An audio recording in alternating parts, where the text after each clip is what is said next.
Alright, in this video I'm gonna show you how to fix Logitech G Hub stuck on installing. But before that, make sure to subscribe and hit the thumbs up. Now let's jump straight into it. So let's say you're trying to install and it got stuck. You can open up your task manager. You can do that by right clicking the taskbar and then look for anything that says Logitech G Hub installer.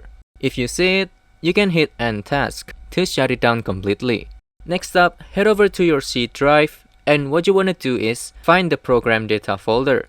If you don't see it, it's probably hidden by default. So you can go up here, click the View tab, then under Show, make sure Hidden Items is checked. Now you should see all the hidden files, including program data.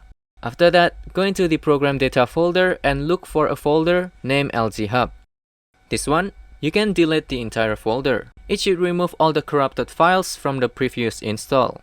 Now for the final step, you want to reinstall normally. Go ahead and do the same process. So that's it. I hope this helped you out and I'll see you in the next one.